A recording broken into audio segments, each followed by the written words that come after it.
Hello and welcome back. We are going to do page 43 today. What we're going to learn today is how to create, edit an array. So let's go ahead and get started. What we're going to do here is we're going to draw 3 concentric circles. So I will start with my circle command. Of course, 0, 0. I am going to make this outside diameter a diameter of 6.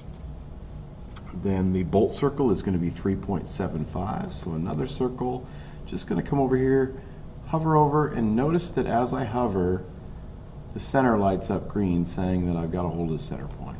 So what I'll do here is a diameter of 3.75, and one more in the center, a diameter of 2, a circle touching the side, lights up, diameter of 2.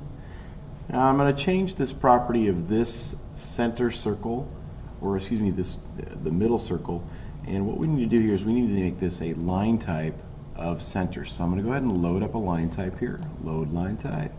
I'm going to come down to find center.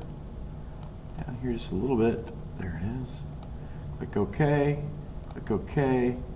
And now what I need to do, once again, is just click this circle here. And change the line type to center. So now what we want to do here is we want to create one piece of this 6-part array. So what I'm going to do is only create one of the features, and then I'm going to actually array it. So it's going to basically copy it in a circular pattern around a center point. So let's go ahead and start here.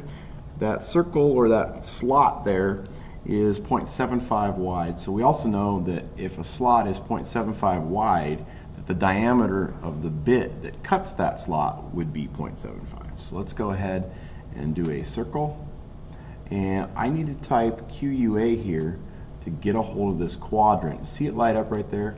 Now I'm going to do diameter of 0.75.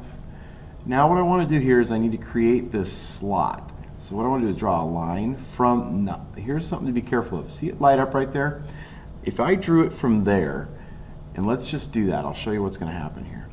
It doesn't draw from the quadrant.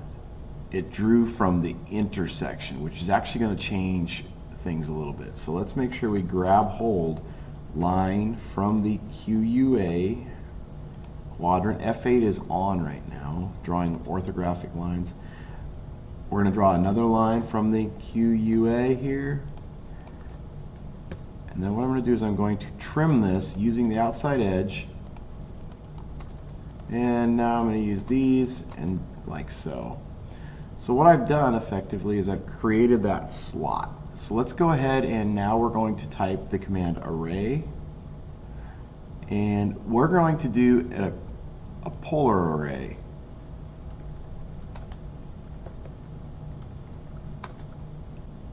It wants me to select the objects, no problem. And we want to do a polar array, meaning around a center point. Now there's 2 other kinds of array here. We have a rectangular array, which would be similar to like a checkerboard design if we were doing that, or the path. If you path array, think of if you were driving down the road and each one of the stripes on the road was in the middle of the road, following every contour of the road, and each stripe was equally spaced. That would be a path array. Today what we're doing is we're doing a polar array. So let's go ahead. It wants me to select the center point, and now here's where I can come up and put in all my information.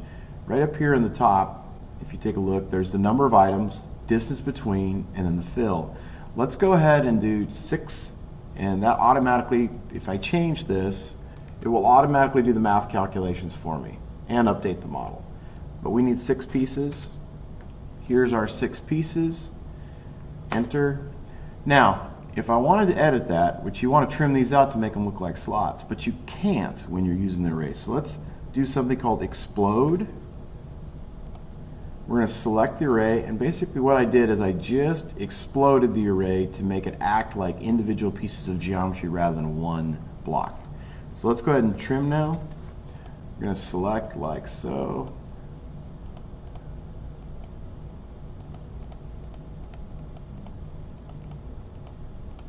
Alright. We're going to go ahead and get rid of these pieces to create the slots. And in essence, you are done drawing the array part. Let's go ahead and do some dimensioning now. We're going to dimension And we are going to dimension most of this in diameter. A couple of them, because this started out as a continuous circle, it would be a diameter.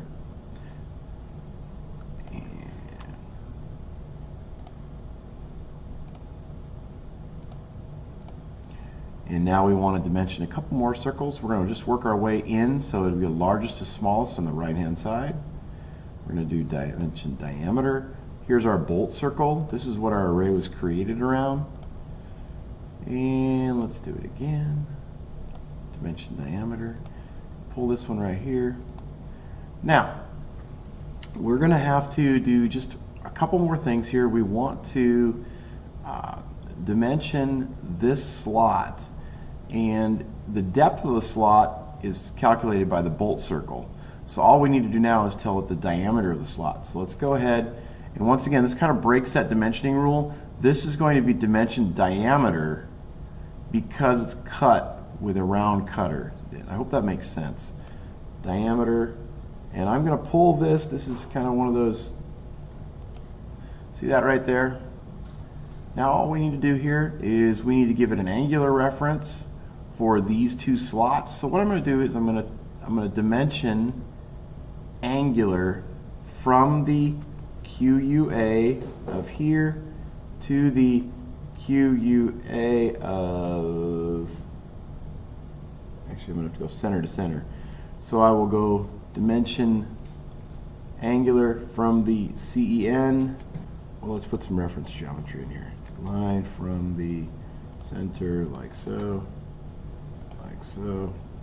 And what we want to do here, this is going to be, we can copy this line from the end point to the center point, and now I have two pieces of reference geometry. Now I can dimension angular. So dimension from here to here, pull that out, and what I'm going to do now is I'm going to erase that reference geometry here. And notice here we have these blips showing up out here. We want to, that's a blip right there. Let's get rid of that guy, except for it's acting as part of my dimension line, so we can leave it. In essence, you are done with this. You could turn this in and it is completely acceptable. It could go to the manufacturing floor to be manufactured. What a great way to learn array, learn some angular reference, dimension diameter all the way through. If you have any questions, please email me back on Schoology and we'll be more than happy to answer them. And great job, page 43, and we covered array and how to create and edit an array. Thank you so much.